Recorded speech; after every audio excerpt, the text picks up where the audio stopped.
এবাদতের পেনশন আল্লাহ পাক দিবেন, এবাদতের পেনশন। ওই যুবককে যেই যুবক যৌবনে দাড়ি রাখে, ওই যুবককে যেই যুবক যৌবনে মাথায় টুপি রাখে, ওই যুবককে যেই যুবক যৌবনে বাপ মার সেবা করে, ওই যুবককে যেই যুবক মুরব্বীদের শ্রদ্ধা করে, ওই যুবক যেই যুবক যৌবনে মসজিদে গিয়ে নামাজ পড়ে, ওই যুবক যেই যুবক আল্লাহর ভয় অন্তরে নিয়ে চলে, দুনিয়ার হারাম প্রেম অন্তরে জায়গা দেয় না, আল্লাহর প্রেম অন্তরের ভিতরে জায়গায় চলে, আল্লাহ পাক রব্বুল আলামিন ওই যুবকটা যখন বুড়া হয় আল্লাহ তারে ঘরে বসাইয়া ইবাদতের পেনশন দেয়। আওয়াজ দিয়া কন্যা সুবহানাল্লাহ, আরো জোরে সুবহানাল্লাহ। এজন্য আল্লাহর নবী বলেছেন লা ওয়ারআকাল কাফি, লা ওয়ারআকাল কাফি, আও কামা ক্বালান নবী আলাইহিস সালাতু ওয়াস সালাম। আল্লাহর নবী বলেন, জানুনি জানুনি যেই মানুষটার ক্ষমতা ছিল গুনাহ করার, সুযোগ ছিল গুনাহ করার, এরপরেও যদি গুনাহ না করে, ক্ষমতা ছিল তার গুনাহ করার, গায়ে শক্তিও ছিল তার গুনাহ করার, সুযোগও ছিল তার গুনাহ করার, এরপরেও সে গুনাহ না করে শুধুমাত্র আমি আল্লাহর ভয়ে, গুনাহ করলে কেউ দেখতো না, গুনাহ করলে তারে কেউ বলতো না, গুনাহ করলে কেউ তারে মারতো না, এমন একটা পরিবেশের মধ্যে সে গুনাহ করার সুযোগ পেয়েছে, এরপরেও যেই যুবক আল্লাহর ভয়ে গুনাহ করে না, নবীজি বলেন সে যৌবনেই আল্লাহর ওলি হয়ে যায়, যৌবনেই সে আল্লাহর ওলি হয়ে যায়। বুড়া মানুষ চাইলেও সে গুনাহ করতে পারবে না, কারণ তার শক্তিতে দেয় না। বুড়া মানুষ চাইলেও সে গুনাহ করতে পারবে না, কারণ তার বয়সে দেয় না। এজন্য একজন বুড়া মানুষ গুনাহ না করা আর একজন যুবক আল্লাহর ভয়ে গুনাহ ছেড়ে দেওয়া, দুইটা সমান নয়, সমান নয়, সমান নয়। নবী বলেন যেই যুবক সুযোগ ছিল গুনাহ করার, গায়ের শক্তিও ছিল, কিন্তু এরপরও করে না, আমি নবী বললাম ওই যুবক যৌবনী অলির খাতায় নাম লেখা। ভাইরা বন্ধুরা, সুযোগ ছিল গুনাহ করার, এরপরও গুনাহ না করা, এটা উলায়াতের লক্ষণ, এটা আল্লাহর ওলি হওয়ার আলামত। মেম্বারের সুযোগ ছিল গম চুরি করা, এরপরও মেম্বার গম চুরি করে না। চেয়ারম্যানের সুযোগ ছিল টিন চুরি করার, এরপরও টিন চুরি করে না। এমপির সুযোগ ছিল রাস্তার টাকা মাইরা খাওয়ার, এরপরে এমপি মারে না। কার ভয়ে? কয় আল্লাহর ভয়ে। কার ভয়ে? কয় আল্লাহর ভয়ে। নবী কয় সুযোগ থাকার পরেও যে করে না আল্লাহর ভয়ে, সে ওই দায়িত্ব পালন কইরা খুব দ্রুত আল্লাহর ওলি হয়ে যায়। এজন্য মেম্বারের জন্য ওলি হওয়া সহজ, চেয়ারম্যানের জন্য আল্লাহর ওলি হওয়া সহজ, এমপির জন্য আল্লাহর ওলি হওয়া সহজ, কারণ তারা খেদমতে খালকে নিয়োজিত, মানুষের সেবায় তারা নিয়োজিত। আল্লাহকে খুশি করার সবচেয়ে বড় হাতিয়ার হলো মানুষের সেবা করা। মানুষের সেবা করার দ্বারা আল্লাহ তাড়াতাড়ি খুশি হয়। ওয়ান শাবাবিহি ফীমা আবলা, যৌবন তুমি কোন পথে ব্যয় করেছো? আল্লাহ প্রথমে বলবেন জীবনের কথা। জীবনের ভিতরে যৌবন থাকার পরেও আবার যৌবন কালটাকে আল্লাহ আলাদা করে কেন বলবেন? কারণ যৌবন কাল হলো অনেক দামি একটি সময়, কারণ যৌবনের এক ইবাদত বৃদ্ধকালের ইবাদতের চেয়ে আল্লাহর কাছে 1000 গুণ বেশি প্রিয়।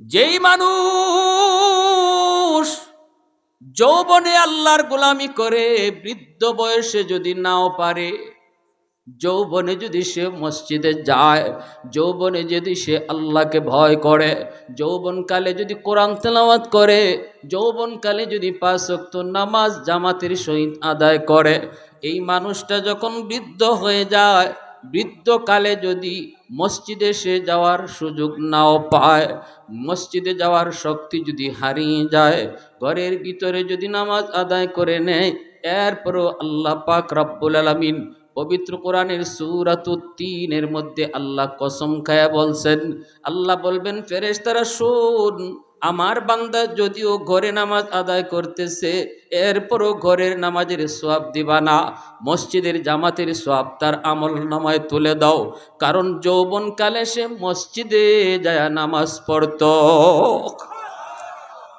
আজ আমি আল্লাহ তার শক্তি কেড়ে নিয়েছি। আজও যদি তার গায়ে শক্তি থাকতো আজও মসজিদে যাইতো। কোমরে তার ব্যথা, চোখে দেখে না, লাঠি ভর দেয়, ভয় পায়, ভয় পায়, কোথায় কোন জায়গায় জানি পড়ে যায়। এই ভয় আমার বান্দা মসজিদে গেল না। এই শক্তি সে নিজে নিজে ব্যয় করে নাই, নিজের ইচ্ছায় সে বৃদ্ধ হয় নাই। আমি আল্লাহ তারে বুড়া বানাইছি। যদি এখনো তারে জোয়ান রাখতাম ওই জোয়ানকালের মতোই মসজিদে যাইতো। অতএব যদিও ঘরে নামাজ পড়ে তবুও তার আমল নামায় মসজিদের সওয়াব উঠায় দাও। ইল্লাল্লাযীনা আমানু ওয়া আমিলুস সালিহাত ফালাহুম আজরুন গায়রু মামনুন।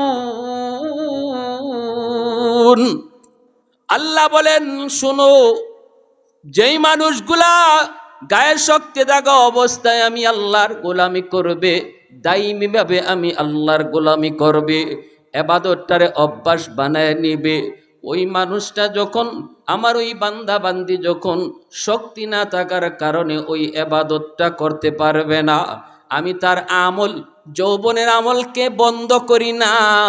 আমি আল্লাহ তার যৌবনের সেই সর্বদা দাইমি আমলটাকে জারি রেখে দে। একটু জোরে আওয়াজ দিয়া সুবহানাল্লাহ। প্রশংসা করব কার? আওয়াজ আসতে কেন? জোরে বলেন কার? ঘরে পড়লাম সওয়াব দেয় কে? মসজিদের। একটু জোরে বলেন, ঘরে নামাজ পড়লাম মসজিদের সওয়াব দেয় কে? তাহলে প্রশংসা হবে কার? আলহামদুলিমান কাদ্দারা খাইরাম ওয়া খাবালা, আলহামদুলিমান কাদ্দারা খাইরাম ওয়া খাবালা, ওয়া শুকরু লিমান সাওয়ারা হুসনাও ওয়া জামালা, ফরদুন সামাদুন আন সিফাতিন খালকে বারিউন, রব্বুন আযালিয়্যুন খালাকাল খালকা কামালা, লা জিদ্দা ওয়ালা নিদ্দা ওয়ালা হাদ্দা লিমাওলা, লা জিদ্দা ওয়ালা নিদ্দা ওয়ালা হাদ্দা লিমাওলা, আল আনা কামা কানা ওয়ালাম ইয়ালকা যাওয়ালা, আল আনা কামা কানা ওয়ালাম ইয়ালকা যাওয়ালা। আল্লাহ পাক বলে, শোনো, শুধু তাই নয়, চোখে পাওয়ার ছিল তুমি প্রতিদিন মাগরিবের পর ফজরের পর কোরআন তেলাওয়াত করতা। আজ আমি আল্লাহ তোমার চোখের পাওয়ার কেড়ে নিয়েছি, তিলাওয়াত করতে পারো না, কোরআনের হরফ তুমি দেখো না। আল্লাহ বলে, ফেরেশতারা শুন, এই যে দেখো আমার বান্দা চোখে পাওয়ার না থাকার কারণে কোরআন হাতে নিয়ে চোখের পানি জড়ায় জড়ায় কাঁদতেছে আর বলতেছে, মালিক আমার তো কালাম তেলাওয়াত করতে মন চায়, কিন্তু মালিক চোখে তো আমি দেখি না, কোরআনের হরফগুলি তো দৌড়ে, প্রতিদিন তো ফজরের পরে কোরআন তেলাওয়াত করতাম, তুমি মালিকের কালাম তেলাওয়াত করতাম, আজ আমি চোখে পাওয়ার না থাকার কারণে কোরআন তেলাওয়াত করতে পারি না। আল্লাহ বলে, ফেরেশতারা শোনো, ওই প্রতিদিন কোরআন তেলাওয়াতের সওয়াব যদিও আজকে আমার বান্দা তেলাওয়াত করতে পারে না, তবু আমল নামায় উঠায় দাও। মহব্বতের সাথে সুবহানাল্লাহ। আল্লাহ পাক বলে, জারি রেখে দাও, জারি রেখে দাও, জারি রেখে দাও। তাহাজ্জুদের নামাজ পড়তো, এখন গায়ে শক্তি না থাকার কারণে তাহাজ্জুদ পড়তে পারে না, ঘুমায় রয়েছে, ঘুমায় ঘুমায় আল্লাহর কাছে কান্দে, ও মালিক প্রতিদিন তাহাজ্জুদ পড়তাম, এখন তুমি আমাকে দুর্বল বানায় দিছো, কোমরে ব্যথা পাই, গায়ে শক্তি নাই, উঠতে গেলে ভয় হয়, উঠতে গেলে ভয় হয়, অজু করতে গেলে ভয় পাই, কখন জানি পড়ে যাই, শক্তি তুমি কেড়ে নিয়েছো। আল্লাহ আমি তো আর তাহাজ্জুদ পড়তে পারি না। আল্লাহ পাক বলে, ইল্লাল্লাযীনা আমানু, ইল্লাল্লাযীনা আমানু ওয়া আমিলুস সালিহাত ফালাহুম আজরুন গায়রু মামনুন। এ ফেরেশতারা শুন, আমার বান্দা ঘুমায় থাকলেও আমল নামায় তাহাজ্জুদের সওয়াব উঠায় দাও।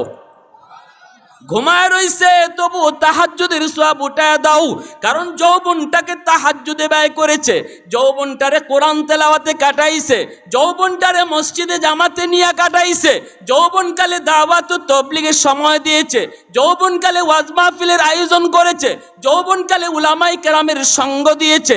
অতএব আজ বৃদ্ধকালে যে কাজটা পারে না বয়স হওয়ার কারণে, ওই আমলটা তার আমলনামায় জারি রেখে দাও। আমল নামায় সেই আমলটা তোমরা জারি রেখে দাও। আল্লাহ এই কথাটা পবিত্র কোরআনুল কারীমের সূরাতুত তিনের মধ্যে আল্লাহ 4টা কসম খায়া এই কথাটা বলছেন। জুড়ে বলেন কয়টা কসম? আওয়াজ দিয়া বলেন কয়টা কসম? আল্লাহর কোনো কথা বলতে কসম খাওয়া লাগে নাকি? আল্লাহ কোনো কথা বলতে কসম খাওয়া লাগে না। এরপরেও আল্লাহ কসম খায় আমারে আপনারে গুরুত্ব বোঝানোর জন্য, কারণ আমি আপনি কসম খাওয়া কথাকে বেশি গুরুত্ব দেই। এজন্য আল্লাহ কই বান্দা একটা নয়, দুইটা নয়, তিনটা নয়, 4টা কসম খায়া বলতেছি, যৌবনে তুই যেই আমলটাই জারি রাখবে, বুড়া বয়সে না করলেও এই আমল জারি থাকবে। ইবাদতের পেনশন দিবেন কে? একটু জোরে বলেন কে? দুনিয়ার সরকার আমাদেরকে সরকারি চাকরি করলে পেনশন দেয়। নির্ধারিত বয়স পর্যন্ত যখন সরকারি চাকরি করা হয়, এরপরে যখন বয়স ওভার হয়ে যায়, সরকার কয় আর তোমার চাকরি করা লাগবে না, তুমি নির্ধারিত বয়স পর্যন্ত আমি সরকারের ডিউটি তুমি পালন করেছ, এখন তুমি ঘরে বসা থাকো। ঘরে বসা থাকলেও তোমার অ্যাকাউন্টে বেতন পাঠিয়ে দেওয়া হবে, তোমাকে পেনশনের বেতন ঘরে বসায় বসায় দেওয়া হবে, কারণ সরকার তার উপরে খুশি। নির্ধারিত বয়স পর্যন্ত সরকারের ডিউটি করার কারণে ঘরে বসাইয়া দুনিয়ার সরকার যদি বেতন দেয়, সকল সরকারের সরকার, সকল মালিকের মালিক আমার আপনার মালিক বলে, আমি আল্লাহ বলতেছি টাইম মতো সময় মতো ডিউটি যদি আমার করো, যেই বয়সে তোমার টাইম ওভার হয়ে যাবে, ওই ডিউটি না করলেও আমি ঘরে বসাইয়া ইবাদতের পেনশন দিব। ইবাদতের পেনশন আল্লাহ পাক দিবেন, ইবাদতের পেনশন। ওই যুবককে যেই যুবক যৌবনে দাঁড়িয়ে রাখে, ওই যুবককে যেই যুবক যৌবনে মাথায় টুপি রাখে, ওই যুবককে যেই যুবক যৌবনে বাপ মার সেবা করে, ওই যুবককে যেই যুবক মুরব্বীদের শ্রদ্ধা করে, ওই যুবক যেই যুবক যৌবনে মসজিদে গিয়ে নামাজ পড়ে, ওই যুবক যেই যুবক আল্লাহর ভয় অন্তরে নিয়ে চলে, দুনিয়ার হারাম প্রেম অন্তরে জায়গা দেয় না, আল্লাহর প্রেম অন্তরের ভিতরে জায়গায় চলে, আল্লাহ পাক রব্বুল আলামিন ওই যুবকটা যখন বুড়া হয়, আল্লাহ তারে ঘরে বসাইয়া ইবাদতের পেনশন দেয়। আওয়াজ দিয়া কন্যা সুবহানাল্লাহ, আরো জোরে সুবহানাল্লাহ। এজন্য আল্লাহর নবী বলেছেন লা ওয়ারআকাল কাফি, লা ওয়ারআকাল কাফি, আও কামা ক্বালান নবী আলাইহিস সালাতু ওয়াস সালাম। আল্লাহর নবী বলেন, জাননি যেই মানুষটার ক্ষমতা ছিল গুনাহ করার, সুযোগ ছিল গুনাহ করার, এরপরেও যদি গুনাহ না করে, ক্ষমতা ছিল তার গুনাহ করার, গায়ে শক্তিও ছিল তার গুনাহ করার, সুযোগও ছিল তার গুনাহ করার, এরপরেও সে গুনাহ না করে শুধুমাত্র আমি আল্লাহর ভয়ে, গুনাহ করলে কেউ দেখতো না, গুনাহ করলে তারে কেউ বলতো না, গুনাহ করলে কেউ তারে মারতো না, এমন একটা পরিবেশের মধ্যে সে গুনাহ করার সুযোগ পেয়েছে, এরপরেও যেই যুবক আল্লাহর ভয়ে গুনাহ করে না, নবীজি বলেন সে যৌবনেই আল্লাহর ওলি হয়ে যায়, যৌবনেই সে আল্লাহর ওলি হয়ে যায়। বুড়া মানুষ চাইলেও সে গুনাহ করতে পারবে না, কারণ তার শক্তিতে দেয় না। বুড়া মানুষ চাইলেও সে গুনাহ করতে পারবে না, কারণ তার বয়সে দেয় না। এজন্য একজন বুড়া মানুষ গুনাহ না করা আর একজন যুবক আল্লাহর ভয়ে গুনাহ ছেড়ে দেওয়া, দুইটা সমান নয়, সমান নয়, সমান নয়। নবী বলেন যেই যুবক সুযোগ ছিল গুনাহ করার, গায়ের শক্তিও ছিল, কিন্তু এরপরেও করে না, আমি নবী বললাম ওই যুবক যৌবনী অলির খাতায় নাম লেখা। ভাইরা বন্ধুরা, সুযোগ ছিল গুনাহ করার, এরপরও গুনাহ না করা, এটা উলায়াতের লক্ষণ, এটা আল্লাহর ওলি হওয়ার আলামত। মেম্বারের সুযোগ ছিল গম চুরি করা, এরপরও মেম্বার গম চুরি করে না, চেয়ারম্যানের সুযোগ ছিল টিন চুরি করার, এরপরও টিন চুরি করে না। এমপির সুযোগ ছিল রাস্তার টাকা মাইরা খাওয়ার, এরপরে এমপি মারে না। কার ভয়ে? কয় আল্লাহর ভয়ে। কার ভয়ে? কয় আল্লাহর ভয়ে। নবী কয় সুযোগ থাকার পরেও যে করে না আল্লাহর ভয়ে, সে ওই দায়িত্ব পালন কইরা খুব দ্রুত আল্লাহর ওলি হয়ে যায়। এজন্য মেম্বারের জন্য ওলি হওয়া সহজ, চেয়ারম্যানের জন্য আল্লাহর ওলি হওয়া সহজ, এমপির জন্য আল্লাহর ওলি হওয়া সহজ। কারণ তারা খাদমতে খালকে নিয়োজিত, মানুষের সেবায় তারা নিয়োজিত। আল্লাহকে খুশি করার সবচেয়ে বড় হাতিয়ার হলো মানুষের সেবা করা। মানুষের সেবা করার দ্বারা আল্লাহ তাড়াতাড়ি খুশি হয়, ঠিক না? কিন্তু আমরা দেখা যায় নামাজ পড়ি ঠিক, কিন্তু মানুষের ক্ষতি করার তালে থাকি। নামাজ পড়ি ঠিক, কিন্তু আর একজনের সাথে একজনের মারি লাগানোর তালে থাকি। কিন্তু নবী কয় জানুনি মসজিদে বইসে যেই মানুষটা তসবিহ জইপা যতদিনে আল্লাহর ওলি হবে, একজন সমাজের মেম্বার, সমাজের একজন মুরব্বী, সমাজের একজন দায়িত্বশীল, সমাজের একজন লিডার যদি মসজিদে নামাজটা পড়া মসজিদ থেকে বের হইয়া জনগণের হালত দেখতে যায়, রাস্তাঘাট পরিদর্শন করতে যায়, কার কোন সমস্যা সেটা বুঝতে যায়, এই মানুষটার প্রতিটা কদম তসবির চেয়েও আল্লাহর কাছে বেশি প্রিয়। কি ভাই, কি বুঝলেন? এজন্য আল্লাহকে খুশি করার মাধ্যম শুধু মসজিদেই নাকি সমাজেও আছে? মসজিদে যেমন আল্লাহকে খুশি করা যায়, সমাজে মানুষের খেদমত কইরাও খুশি করা যায় কি যায় না? দুইজনের ভিতরে দ্বন্দ্ব, দুইজনের ভিতরে ঝগড়া, দুই গোষ্ঠীর মধ্যে ঝগড়া, মাঝখানে যদি আপনি লাগেন, এই দুই গোষ্ঠীর ঝগড়া মীমাংসা কেমনে করা যায়, কেমনে তাদের বিরুদ্ধে দূরত্ব দূর করা যায়, কেমন করে মিলায়া দেওয়া যায়, এই ফিকির নিয়ে আপনি যতক্ষণ সময় দিবেন, খুদার কসম 3 বার তসবিহ জইপা যতক্ষণে আল্লাহরে খুশি করবে, আপনার প্রতিটা কদমে আল্লাহ এর চেয়ে বেশি খুশি হবে। কারণ আপনি দুই মুসলমান ভাইয়ের ঝগড়া মীমাংসা করার জন্য হাঁটতেছেন, দুই মুসলমান গোষ্ঠীর ভিতরে মায়ের ভাঙ্গানোর জন্য চেষ্টা করতেছেন। এজন্য আল্লাহর কাছে আমলটা এত প্রিয়। মানুষের সেবা করা নফল বন্দেগীর ভিতরে সবচেয়ে বড় বন্দেগী, সবচেয়ে বড় বন্দেগী। এজন্য বলা হয় 3 জায়গায় মিথ্যা কথা বলাও জায়েজ, 3 জায়গায় মিথ্যা কথা বলাও জায়েজ। যেখানে মিথ্যা কথা সর্ব অবস্থায় হারাম, যেখানে মিথ্যা বলা শুধু হারাম নয়, মিথ্যাকে সমস্ত গুনার মা বলা হয়েছে। যেই মানুষটা অকপটে মিথ্যা বলতে পারে, যখন তখন মিথ্যা কইতে পারে, আল্লাহর নবী কয় এর দ্বারা কোনো গুনাহ করা অসম্ভব থাকে না। মিথ্যা কথা কওয়া যে মানুষটার আদত হইয়া যায়, যে কোনো গুনাহ করতে পারবো, এটা আল্লাহর নবী কইছেন। তাহলে মিথ্যা কথা এটা সব গুনার মা। সেই জায়গা 3 জায়গায় কোন যায় শরীয়তে জায়েজ করে দিলাইছে, 3 জায়গায় মিথ্যা কথা কইতে পারবা। এর মধ্যে একটা হইল দুই দলের ঝগড়া, দুই মুসলমান গোষ্ঠীর মধ্যে ঝগড়া, দুই মুসলমান ভাইয়ের মাঝে ঝগড়া, এই দুইজনের ঝগড়া মীমাংসা করার লাগি যদি আপনি একটু মিছা কথা কইন, এর কাছে গিয়া কইবা মিয়া তুমি এরে খারাপ জানো, কে কইছে? আমি দি এর সাথে কথা কইয়া দেখলাম, এ দি তোমারে বালা কয়, বলো তো আপনি এর দ্বারা গেছুনি না। এ কইব কি দেখো এ আমার বালা কয়, বলে এ তো তোমার সম্পর্কে খারাপ কিছু কইল না, যতক্ষণ কথা কইলাম অদ্দূর তো তোমার ভালোই কইল।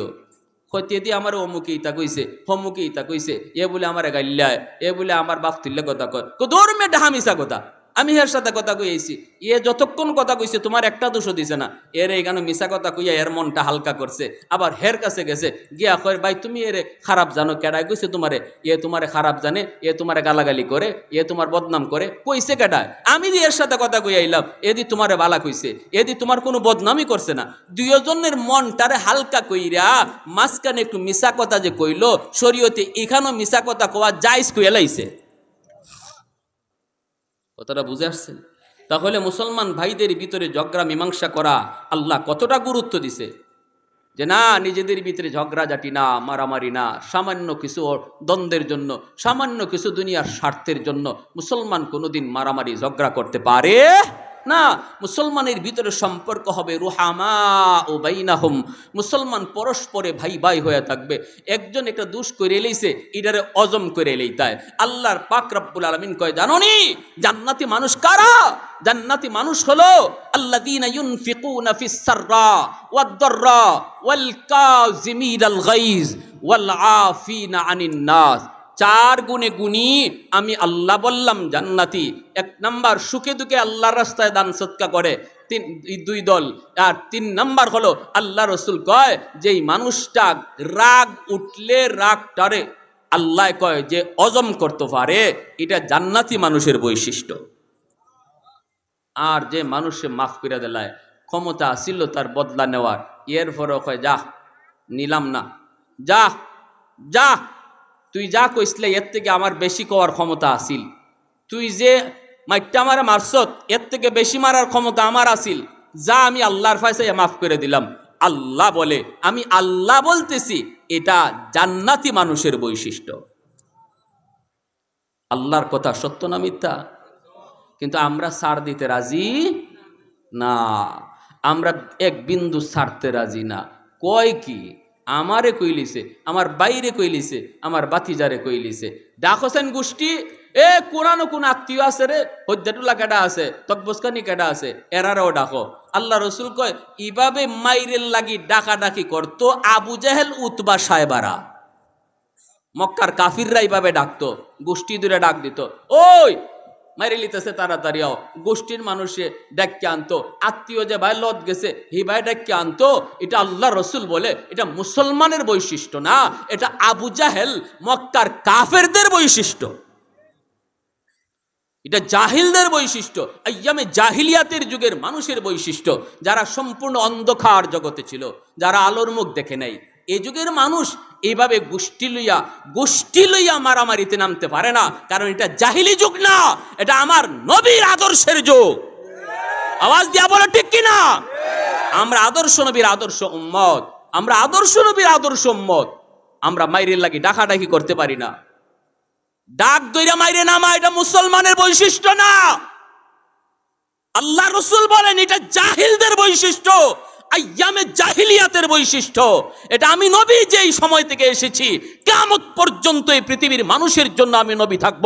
যারা আমাকে নবী মানবে তাদের বৈশিষ্ট্য এটা হইতে পারে না যে আমি গোষ্ঠী লইয়া মাইরে নামবো। প্যারে হাজিরিন, একটু বুঝার চেষ্টা করি। রবিউল আউয়াল মাস আমার নবীর আদর্শের আলোচনা করার মাস। একটু বুঝার চেষ্টা করি আমরা কোন যুগে আছি, আমরা কোন যুগে আছি।